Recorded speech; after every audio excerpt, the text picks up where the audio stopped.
तीस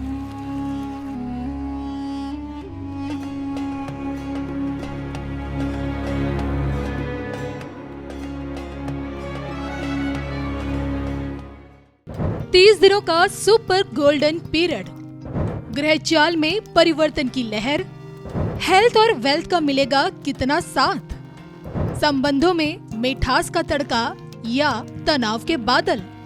अब की बार क्या पाएंगे और क्या खोएंगे, किस्मत के सहारे क्या कुछ हासिल करेंगे। सितंबर माह मासिक राशिफल 2025 देखिए सिर्फ और सिर्फ धर्म ज्ञान पर। नमस्कार, धर्मिया के दर्शकों का स्वागत है। कविता राणा और मेरे साथ एक बार फिर मौजूद है एस्ट्रोलॉजर डॉक्टर मेंग शर्मा जी। मेंग जी, स्वागत है आपका। धन्यवाद कविता जी। धर्म ज्ञान के सभी दर्शकों को सादर नमस्कार। आपका हर पल मंगलमय हो। प्रत्येक माह लेकर हाजिर होते हैं कि क्या कहता है आपका मासिक राशिफल। आज हम बात करेंगे सितंबर माह की, और वो भी कर्क राशि वाले जातकों के लिए। आपको ये बताएंगे कि अगर आप ये जानना चाह रहे हैं कि भाई इस महीने आपकी सेहत आपका कितना साथ देगी, और साथ ही साथ कहीं क्या आपको इस महीने कोई बड़ी आर्थिक इन्वेस्टमेंट करनी चाहिए या नहीं, कहीं पैसे ना डूब जाए, पार्टनरशिप करनी चाहिए या नहीं, और अगर आप बाहर जाने की प्लानिंग कर रहे हैं तो क्या ये सही समय है। तो इन्हीं सवालों का जवाब के लिए मासिक राशिफल में आपकी सेहत, संबंध, रिश्ते जिसे आप कह सकते हैं, आपकी आर्थिक स्थिति, सब कुछ जानते हैं मेंग जी से। तो आइए वीडियो की शुरुआत करते हैं, आपकी ग्रह चाल से समझते हैं मेंग जी से। बताएं मेंग जी। देखिए, कर्क राशि वालों की जो ग्रह की स्थिति बनी हुई है इस महीने, कर्क राशि में शुक्र का गोचर अभी चल रहा है, तो ये बहुत बढ़िया है। और अगर सितारों की चाल से देखें तो 14 तारीख को शुक्र का राशि परिवर्तन होगा सितंबर में, तब तक शुक्र यहीं रहेंगे। तो पूरे माह शुक्र की आपकी जो स्थिति है बहुत अच्छी रहेगी। दूसरी बात, दूसरे भाव में त्रिग्रह योग, सूर्य केतु का ग्रहण दोष और साथ में बुध भी बैठे हुए हैं।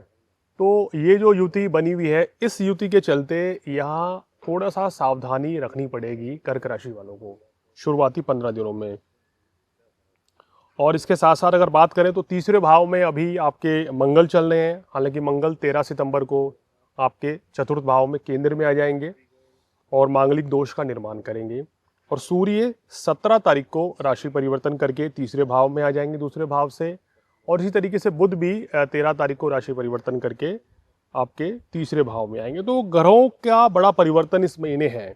इसके साथ साथ ही माह की शुरुआत आपकी राशि के स्वामी या लगन के स्वामी नीच के साथ हो रही है, तो ये भी कर्क राशि वालों को थोड़ा सा सावधानी पूर्वक चलना पड़ेगा। पंचम भाव में नीच के चंद्रमा है और 6-7 भाव में कोई ग्रह नहीं है। अष्टम भाव में आप देख रहे हैं राहु विराजमान है और नवम भाव में आपके शनि वक्री अवस्था में है। दशम, एकादश भाव खाली और द्वादश भाव में बृहस्पति बैठे हैं। तो ये जो ग्रह स्थिति बन रही है इस महीने, उसके अकॉर्डिंग और जो ग्रह योग बन रहे हैं, अभी क्या है 13 सितंबर तक आपका शनि मंगल का समसप्तक योग बन रहा है। तो खैर ये बहुत ज़्यादा चिंता वाली बात नहीं है, लेकिन सूर्य केतु की युति है थोड़ा सा चिंता दे रही है, जो 17 सितंबर को समाप्त हो जाएगी। और इसके साथ साथ 17 सितंबर के बाद शनि और सूर्य का समसप्तक योग तीसरे और एकादश भाव में आपके बनने जा रहा है। ये योग हालांकि बहुत ज़्यादा परेशानी चिंता नहीं देगा। और इसके साथ साथ शनि से छठे भाव में सूर्य षडाष्टक योग बनेगा। तो कर्क राशि वालों के लिए ओवरऑल जो कैलकुलेशन निकल के आ रही है मेरे हिसाब से, कि शुरुआती 16 दिन थोड़ा सा संभल के रहे, बाद में स्थिति आपके धीरे धीरे फेवर में आ रही है। जी, सौभाग्य की एक बात ये कि शुरुआत के 15 दिन आपके कठिनाई भरे रह सकते हैं। और आइए इन सब के बीच सबसे इम्पोर्टेंट बात की सेहत इस पूरे महीने आपकी कितना साथ देगी। देखिए, सेहत को लेके बात करें तो शुरुआत में आपकी कुंडली में छठे भाव का स्वामी, रोग का स्वामी 12वें भाव में है और गुरु अपने भाव को देख रहा है। तो यहाँ पूरे मास ही मैं सलाह दूंगा कि कर्क राशि वाले सेहत का ध्यान रखें। क्या है कि अष्टम भाव में राहु भी है, तो इस महीने थोड़ा सा सेहत को लेके आपको सजग रहना है। खासकर शुरुआती 16 दिन की बात करें जी, उस समय थोड़ी समस्याएं बढ़ सकती हैं, पेट, गले, छाती के रोग, इस तरह की समस्याएं। और कर्क राशि वालों को जैसे नज़ला जुकाम भी जल्दी रहता है, इम्यूनिटी इनकी वीक रहती है, तो अच्छा हेल्थ सप्लीमेंट लें आप, जिससे आपको एनर्जी लगातार शुरुआती 15 दिन में कम से कम मिलती रहे। उसके बाद स्थितियाँ फेवरेट रहेंगी और उसके बाद सेहत में भी आपके सुधार होता चला जाएगा। इन सब के बीच में जी हमेशा स्टूडेंट्स के बारे में आपसे जानने की कोशिश रहती है कि इनके लिए सितंबर का महीना आपकी बात खास क्यों है? देखिए, छात्रों की बात करें तो आपके पंचम भाव का स्वामी जो मंगल बनता है वो एकादश भाव में बैठा है अभी, और मंगल अभी केंद्र में आएंगे, और गुरु की स्थिति 12वें भाव में। तो छात्रों के लिए ये महीना थोड़ा सा संघर्षपूर्ण दिखाई दे रहा है। अब संघर्षपूर्ण क्या रहेगा कि सितंबर के महीने में जिन बच्चों के एग्ज़ाम हैं, जिनके कोई टेस्ट, किसी का कंपटीशन, किसी में परीक्षा में भाग लेना है, कुछ भी करके आपका एग्ज़ाम सामने खड़ा है, तो मेहनत ज़्यादा ये आपको महीना मांग रहा है। ठीक तो है। इसलिए जब ये वीडियो अपलोड हो जाए उसी समय से आप मेहनत करनी शुरू करें, लापरवाही बिल्कुल ना करें, अन्यथा तो परीक्षा में मतलब आशा के अनुरूप परिणाम नहीं मिलेंगे आपको। फटाफट से आपसे जानना चाहूंगी कि घर की गृहिणियों के लिए इस बार नया क्या है? देखिए, घर की जो महिलाएं हैं उनके लिए ये ग्रहों की स्थिति काफ़ी अच्छी रहेगी, और थोड़ा सा स्ट्रेस रहेगा। शुरुआती 15-16 दिन वर्कलोड ज़्यादा रहेगा, लेकिन बाद में हालात सामान्य रहेंगे। आपकी सेहत में भी सुधार होगा, आपके अंदर एनर्जी आएगी बड़ी ज़बरदस्त, जिसको आपको साहस हिम्मत बढ़ेगी। तो ये बहुत अच्छा योग बनेगा। सूर्य तीसरे भाव में पराक्रम की वृद्धि करेंगे। अभी मंगल बैठे हैं वहाँ, फिर सूर्य आ रहे हैं, तो पराक्रम अच्छा रहेगा। सूर्य केतु की युति हटेगी तो आपके लिए बड़ी राहत बनेगी। तो इसलिए बड़ा अच्छा रहेगा महिलाओं के लिए भी ये समय। रिश्ते के मामले में ये महीना आपको कितनी खुशियां दे रहा है, ये भी जान लेते हैं। देखिए, रिश्ते, प्रेम संबंध, वैवाहिक जीवन, ये जो पूरा महीना है, कर्क राशि वाले थोड़ा संभल कर चलें, क्योंकि शुरुआती सूर्य केतु की युति थोड़ा सा परेशानी पैदा कर सकती है जी। चंद्रमा भी नीच के हैं शुरू में, और फिर मांगलिक दोष का निर्माण हो रहा है। तो पूरे माह ही आप रिश्तों में मधुरता बनाए रखें। वाणी स्थान पे केतु है, कड़वाहट बनी रह सकती है, छोटी छोटी बात को लेकर विवाद हो सकता है। कोशिश करें आपके और आपके लाइफ पार्टनर के बीच में, प्रेमी प्रेमिकाओं के बीच में किसी तरह का कोई विवाद ना हो। कोई भी अगर परेशानी चल रही है तो मेरा ऐसा व्यक्तिगत रूप से मानना है कि इसका सोल्यूशन आप दोनों मिल बैठ के आपस में कर लें, वो ज़्यादा बेहतर है, बजाय कि उसके लिए शोर शराबा किया जाए या 4 लोगों तक वो बात पहुंचाई जाए। बिल्कुल। समझदारी इसमें है कि आप अपने आप ही अपने रिश्ते सुधारें, कोई गलतफहमी है वो दूर करें और आगे बढ़ें।